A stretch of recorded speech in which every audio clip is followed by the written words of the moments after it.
कल दिल्ली से निकले सीधे गांव पहुंचे, माता पिता का जो कुछ अर्पित किए आपने, फिर मेहंदीपुर बालाजी पहुंचे, आप सुबह सुबह नीलकंठ महाराज के यहाँ पहुंच गए हैं और दूसरी तरफ विधायक परिषद की मीटिंग होने वाली है। तो होगी ही, उसको तभी तय होगा कि शासन कैसे चलना है, मुखिया तय होगा। और कल मैं दिल्ली से चला था, पहले गोवर्धन जी महाराज, फिर मेरे गांव बालाजी महाराज और यहाँ नीलकंठ। इन स्थानों पर मैं आमतौर पर आता रहता हूँ, इसलिए कोई नई बात नहीं है। बालाजी महाराज भी एक सिद्ध पीठ है, गोवर्धन जी को सब मानते ही, और नीलकंठ हमारा बड़ा श्रद्धा का केंद्र है। तो मैं इधर से निकल रहा था, तो मैं दर्शन कर लें, क्योंकि मैं धार्मिक व्यक्ति हूँ, सनातनी हूँ, हिंदू हूँ। चुनाव का दौर तो खत्म हो गया, लेकिन सीएम की जो रेस है वो लगातार सियासी पारा लगातार बढ़ता जा रहा है। क्या किस तरीके से देखते हैं? हमारे पार्टी में रेस नाम जैसी कोई चीज नहीं है। कोई केंद्रीय नेतृत्व, विशेषकर मोदी जी, कोई सिफारिश से, कोई दबाव में मुख्यमंत्री बनाए, ऐसा नहीं है। वो तय करेंगे विधायक की भावना को देखते हुए।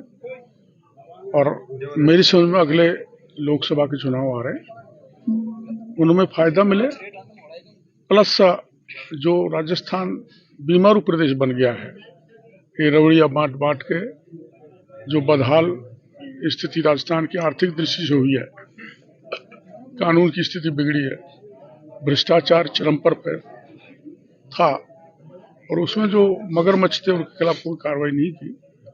तो सुशासन देना हमारा काम होगा। जो भी मुख्यमंत्री बनेंगे उनकी अगुवाई में हम वैसे ही काम करेंगे जैसे मोदी जी की अगुवाई में भारत सरकार के मंत्री काम करते हैं। देश की बात देखिए, क्योंकि भाड़ेबंदी की बात आई, कहा गया था झालावाड़ में भाड़ेबंदी की विधायक गए थे होटल में, और दुष्यंत सिंह का बड़ा नाम आया है उस भाड़ेबंदी में।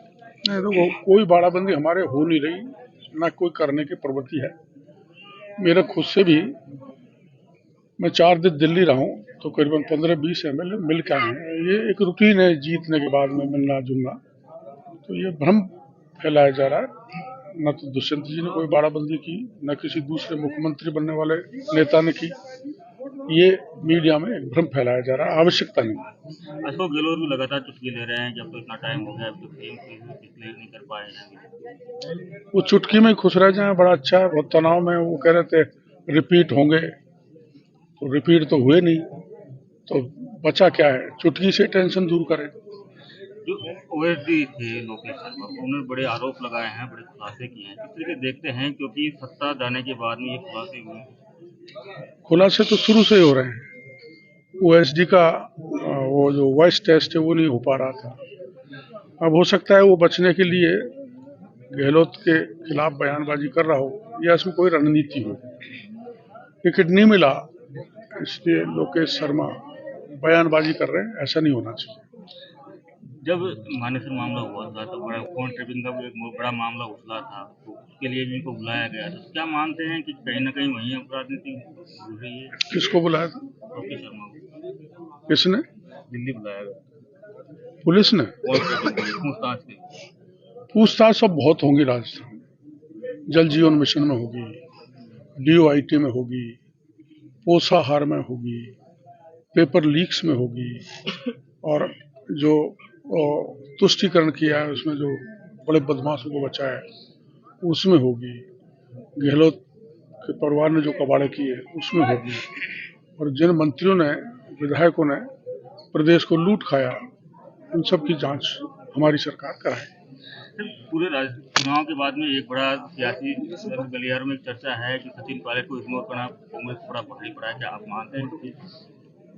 अब वो तो उनकी राम कहानी, इग्नोर क्या, उनके लोगों को भी टिकट दिए गए थे जहाँ तक मेरी जानकारी है।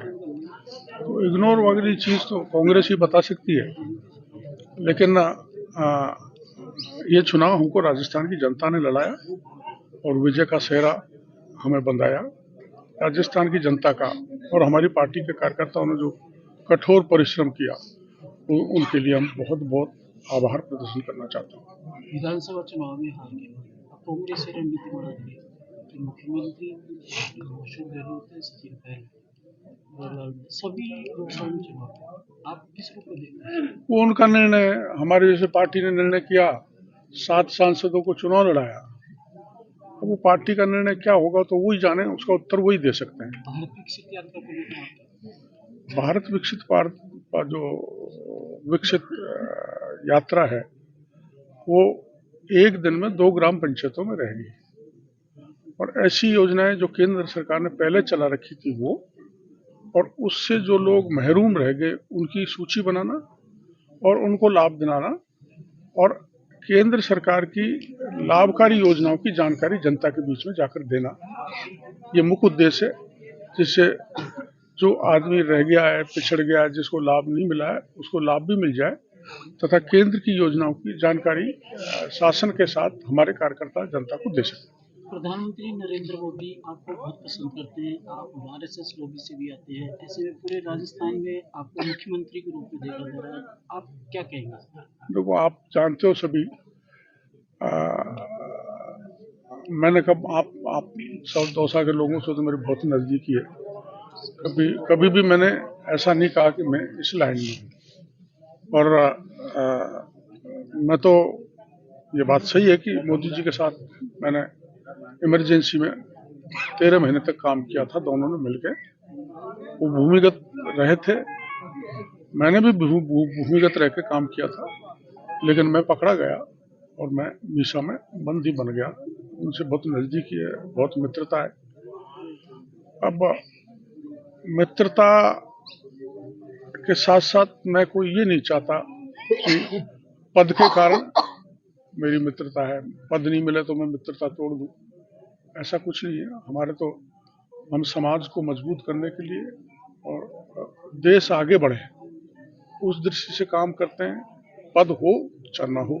आप इतने दिनों से देख रहे हो, मैं चुनाव हार गया तो भी जनता की सेवा करता रहता हूँ, जीत गया जब भी करता रहता हूँ। कोई पद मिले या ना मिले, मैं जनता के बीच बना रहता हूँ, मिल जाएगा तो भी जनता के बीच ऐसे बना रहूंगा जैसे अभी हूँ।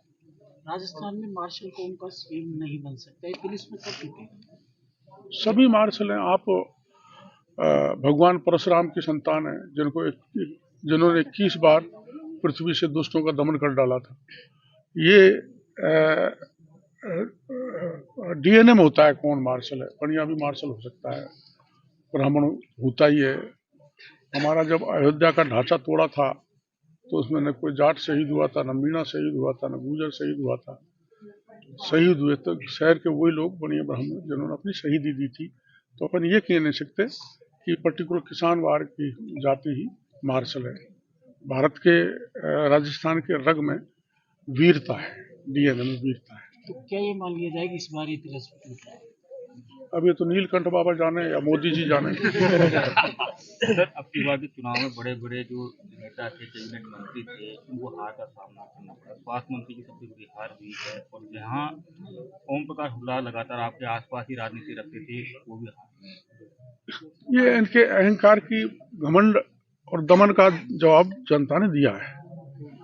जब एक जनप्रतिनिधि, जिसको लोग मौसी कहते हैं पूरे राजस्थान में, जगत मौसी है, उसको बेगम कह दे तो क्या मतदाता माफ कर देंगे? माननीय मंत्री प्रसादी लाल जी ने बहुत लोगों को गेट आउट किया है, अपमानित किया है। तो इस समय था, अपमान का बदला जनता ने ले लिया। जनता हाथी पे बैठा के स्वागत करना भी जानते हैं, और हाथी से पटक के पैरों के नीचे चूना, वो मसलना नहीं जानती है, तो कर दिखाया जनता।